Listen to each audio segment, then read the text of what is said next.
नमस्कार साथियों, स्वागत है आप सबों का पाठशाला में। अभी हम जानने वाले हैं क्लास 12 के इतिहास के चैप्टर नंबर 1 ईंट, मनके तथा अस्थियां। उनके जो भी ऑब्जेक्टिव क्वेश्चन हैं जो आपके लिए इम्पोर्टेंट हैं, उन सारे क्वेश्चन को, तो ऑब्जेक्टिव क्वेश्चन एमसीक्यू को आप अगर पूरा देख लेते हैं तो इससे संबंधित जो भी क्वेश्चन आएंगे उसका आप सॉल्यूशन कर पाएंगे।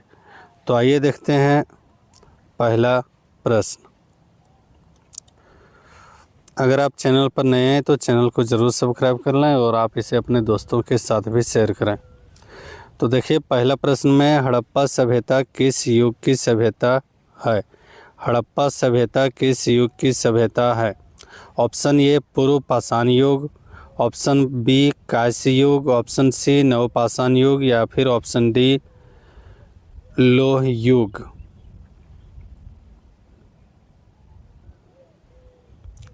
तो अगर इसका आंसर देखें तो आंसर होगा इसका ऑप्शन नंबर बी कांस्य युग। हड़प्पा सभ्यता किस युग की सभ्यता है? तो कांस्य युग की सभ्यता है।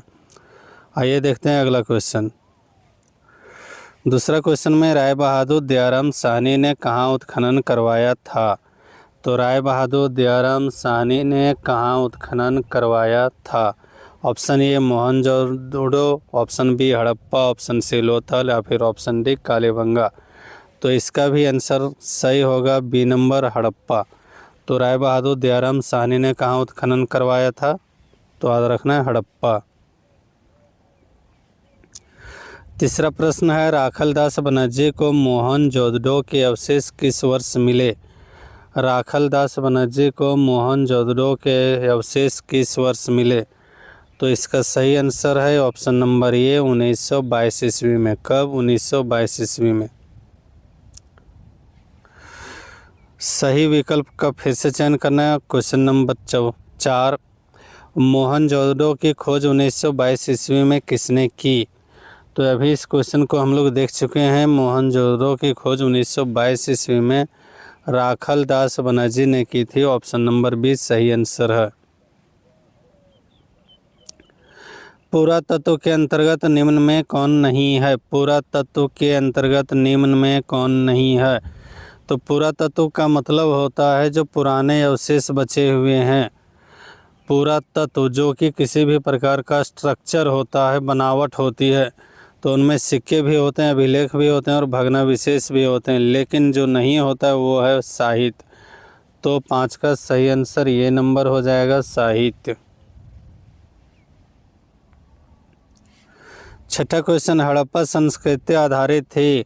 हड़प्पा संस्कृति आधारित थी, किस पर आधारित थी?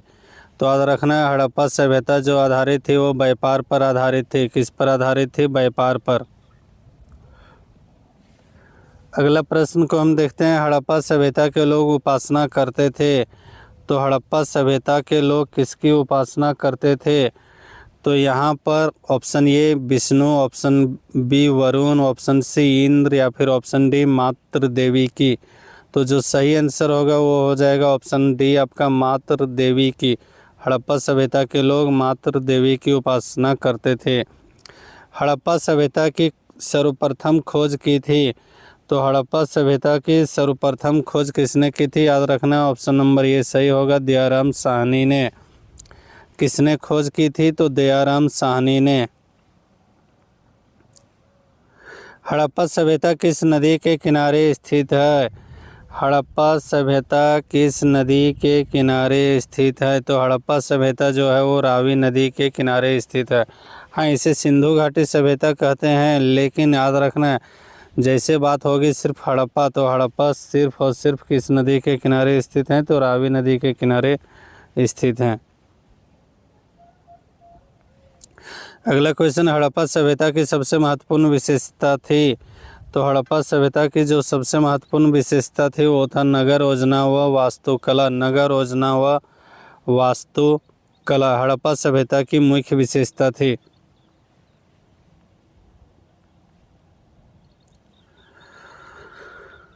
क्वेश्चन नंबर 11 देखते हैं। सिंधु घाटी सभ्यता की जुड़वा राजधानी थी। तो सिंधु घाटी सभ्यता की जुड़वा राजधानी थी, मतलब इसमें कौन कौन थे?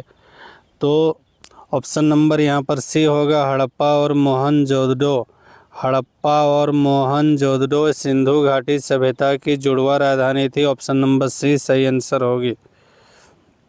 अगला, हड़प्पा सभ्यता का प्रशासन कौन था? हड़प्पा सभ्यता का प्रशासन कौन की जगह किसे भी कह सकते हैं।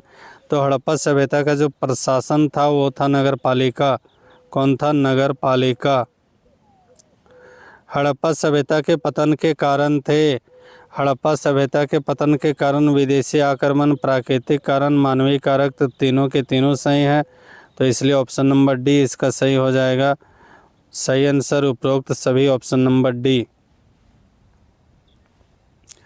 अगला प्रश्न, हड़प्पा सभ्यता के स्थल से स्त्री के गर्भ से पौधा निकलता दिखता है। हड़प्पा सभ्यता के स्थल से स्त्री के गर्भ में पौधा निकलता दिखता है।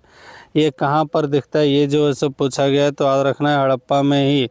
कहाँ पर? हड़प्पा में। हड़प्पा सभ्यता में, हड़प्पा में स्त्री के गर्भ से पौधा निकलता हुआ दिखाई देता है। सिंधु घाटी सभ्यता के स्थलों में सर्वप्रथम किस स्थल का उत्खनन हुआ था? तो सबसे पहले जो उत्खनन हुआ था वो किस स्थल का उत्खनन हुआ था? तो याद रखना हड़प्पा का उत्खनन हुआ था और फिर उसी के नाम पर इसको हड़प्पा सभ्यता का नाम भी दिया गया। अगला, सिंधु घाटी सभ्यता में गोदी बाड़ा का प्रमाण कहाँ से मिले हैं? कहाँ से मिला है? गोदी बाड़ा का प्रमाण कहाँ से मिला है? 16 नंबर का क्वेश्चन। गोदी बाड़ा का प्रमाण कहाँ से मिला है? तो याद रखना लोथल से। लोथल से किसका प्रमाण मिला है? गोदी बाड़ा का। ऑप्शन नंबर ए सही आंसर। किस सिंधु स्थल से सूती कपड़े के साक्ष्य मिले हैं? किस सिंधु स्थल से सूती कपड़े के साक्ष्य मिले हैं? तो याद रखना है मोहनजोदड़ो से सिंधु स्थल जो है मोहनजोदड़ो, वहाँ से सूती कपड़े के साक्ष्य मिले हैं। मोहनजोदड़ो का उत्खनन किया था। मोहनजोदड़ो का उत्खनन किसने किया था? तो मोहनजोदड़ो का उत्खनन आर.डी. बनर्जी ने किया था। आर.डी. बनर्जी का पूरा नाम राखल दास बनर्जी। राखल दास बनर्जी ने किसका उत्खनन? मोहनजोदड़ो का उत्खनन किया था। मोहनजोदड़ो किस नदी के किनारे बसा था? मोहनजोदड़ो किस नदी के किनारे बसा हुआ था? तो मोहनजोदड़ो सिंधु नदी के किनारे बसा हुआ था। हड़प्पा रावी नदी के किनारे, याद रखना मोहनजोदड़ो सिंधु नदी के किनारे बसा था। बनावली किस राज्य में स्थित है? बनावली किस राज्य में स्थित है? बनावली किस राज्य में स्थित है? तो याद रखना है बनावली पंजाब नहीं हरियाणा में स्थित है। ऑप्शन नंबर ये सही होगा, बनावली हरियाणा में स्थित है। लोथल किस नदी के किनारे स्थित है? लोथल किस नदी के किनारे स्थित है? तो लोथल, ऑप्शन नंबर बी सही होगा, भोगवा नदी के किनारे स्थित है। लोथल भोगवा नदी के किनारे स्थित है। अगला क्वेश्चन, सिंधु घाटी के निवासियों को किस धातु का ज्ञान नहीं था? सिंधु घाटी के निवासियों को किस धातु का ज्ञान नहीं था? तो याद रखना है उस समय लोहा धातु के बारे में ज्ञान नहीं था। आंसर नंबर बी होगा लोहा। हड़प्पा सभ्यता की मोहरें किस चीज़ की बनी है? हड़प्पा सभ्यता की मोहरें किस चीज़ की बनी है? हड़प्पा सभ्यता की मोहरें किस चीज़ की बनी है? तो हड़प्पा सभ्यता की मोहरें सेल खड़ी से बनी होती थी। किससे बनी होती थी? सेल खड़ी। Option number D. मोहनजोदड़ो किस भाषा का शब्द है? मोहनजोदड़ो किस भाषा का शब्द है? ऑप्शन बी होगा, मोहनजोदड़ो सिंधी भाषा का शब्द है। हड़प्पा सभ्यता का स्वरूप क्या है? हड़प्पा सभ्यता का स्वरूप क्या है? आंसर होगा शहरी सभ्यता। तो हड़प्पा सभ्यता का स्वरूप शहरी सभ्यता है। हड़प्पा सभ्यता का सबसे बड़ा नगर कौन है? हड़प्पा सभ्यता का सबसे बड़ा नगर कौन है? हड़प्पा सभ्यता का सबसे बड़ा नगर मोहनजोदड़ो है, मोहनजोदड़ो। लोथल कहाँ स्थित है? लोथल कहाँ स्थित है? 27 नंबर, लोथल कहाँ स्थित है? तो याद रखना है लोथल गुजरात में स्थित है, लोथल गुजरात में स्थित है। प्राचीन इतिहास का निर्माण किया गया, प्राचीन इतिहास का निर्माण किया गया। तो इसमें देखिए साहित्य स्रोत पर भी होता है, विदेशी यात्रियों के विवरण पर भी होता है, पुरातात्विक अवशेष पर भी होता है। तो जो सही आंसर हो जाएगा ऑप्शन नंबर डी हो जाएगा, प्राचीन इतिहास का निर्माण। यहाँ जो भी दिया उपरोक्त सभी के आधार पर। कालीबंगा भारत के किस राज्य में अवस्थित है? कालीबंगा भारत के किस राज्य में अवस्थित है? तो कालीबंगा याद रखना है भारत के हरियाणा राज्य में स्थित है, भारत के हरियाणा राज्य में स्थित है कौन? कालीबंगा। अगला, गंदे पानी की निकासी की समुचित व्यवस्था सर्वप्रथम किस सभ्यता में देखने को मिलती है? गंदे पानी को निकासी की समुचित व्यवस्था सर्वप्रथम किस सभ्यता में देखने को मिलती है? तो याद रखना है ऑप्शन नंबर ये होगा सिंधु घाटी सभ्यता। सिंधु घाटी सभ्यता में गंदे पानी को निकासी की समुचित व्यवस्था देखने को मिलती है। कालीबंगा किस नदी के किनारे अवस्थित है? कालीबंगा किस नदी के किनारे अवस्थित है? तो याद रखना है सरस्वती या घग्गर नदी जो है उन्हीं के किनारे अवस्थित हैं कौन? कालीबंगा। सिंधु घाटी सभ्यता का बंदरगाह नगर कौन था? सिंधु घाटी सभ्यता का बंदरगाह नगर कौन था? तो याद रखना है लोथल, ये गुजरात में है और गुजरात समुद्र का किनारा वाला राज्य है। तो लोथल जो है सिंधु घाटी सभ्यता का बंदरगाह नगर था। सिंधु सभ्यता में नृत्य की मूर्ति कहाँ से मिली है? नृत्य करते हुए जो मूर्ति मिले वो कहाँ से मिली? सिंधु घाटी सभ्यता में। तो ऑप्शन नंबर ये सही होगा मोहनजोदड़ो। सही आंसर क्या हो जाएगा? ऑप्शन नंबर ये मोहनजोदड़ो। सिंधु घाट सभ्यता किस देश के साथ व्यापारिक संबंध नहीं था? तो सिंधु घाटी सभ्यता जो है उसका किस देश के साथ व्यापारिक संबंध नहीं था? तो याद रखना है चीन के साथ उसका व्यापारिक संबंध नहीं था, मेसोपोटामिया के साथ था, ईरान के साथ था, अफगानिस्तान के साथ था, लेकिन किसके साथ नहीं था? तो चीन के साथ व्यापार का संबंध नहीं था। सिंधु वासियों के प्रमुख देवता कौन थे? तो सिंधु वासियों के प्रमुख देवता कौन थे? याद रखना है सिंधु घाटी के निवासियों का प्रमुख देवता थे पशुपति महादेव। कौन थे? पशुपति महादेव। सिंधु घाटी सभ्यता का कौन सा स्थल मृतकों का टीला के रूप में जाना जाता है? सिंधु घाटी सभ्यता का कौन सा स्थल मृतकों का टीला के रूप में जाना जाता है? तो मोहनजोदड़ो सही आंसर होगा मोहनजोदड़ो। मोहनजोदड़ो का शाब्दिक अर्थ है मृतकों का टीला, और मृतकों का टीला ये सिंधु घाटी सभ्यता के स्थल के रूप में जाना जाता है। आंसर में याद रखना है मोहनजोदड़ो। अगला क्वेश्चन देखते हैं। सिंधु घाटी सभ्यता का कौन सा स्थल सिंधु का बाग कहा जाता है? सिंधु का बाग किसे कहा जाता है? तो मोहनजोदड़ो को सिंधु का बाग कहा जाता है। क्या कहा जाता है? सिंधु का बाग। सिंधु सभ्यता में समाज का स्वरूप था। सिंधु सभ्यता में समाज का स्वरूप था। तो सिंधु सभ्यता में समाज का स्वरूप था मातृत्व सत्तात्मक, मतलब महिलाएं ही यहाँ सत्ता के केंद्र में होती थी। याद रखना है मातृसत्तात्मक सिंधु सभ्यता का शासन व्यवस्था में था। सिंधु घाटी सभ्यता किसके समकालीन नहीं मानी जाती है? सिंधु घाटी सभ्यता किसके समकालीन नहीं मानी जाती है? तो चीन की सभ्यता। चीन की सभ्यता सिंधु घाटी सभ्यता से पीछे हुआ था।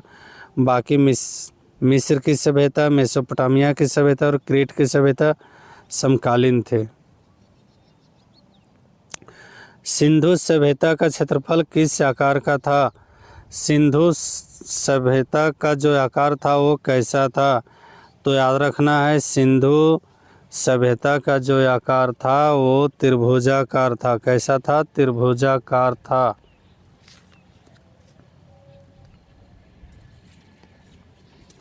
आइए अब देखते हैं अगला क्वेश्चन।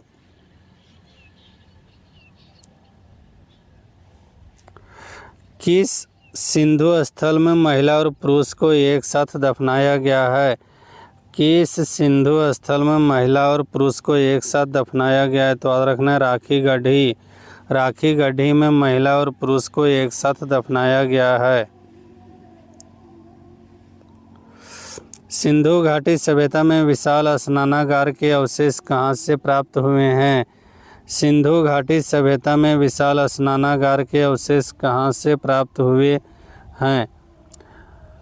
सिंधु घाटी सभ्यता में विशाल स्नानागार का अवशेष मोहनजोदड़ो से प्राप्त हुए। कहाँ से प्राप्त हुए? मोहनजोदड़ो से प्राप्त हुए हैं।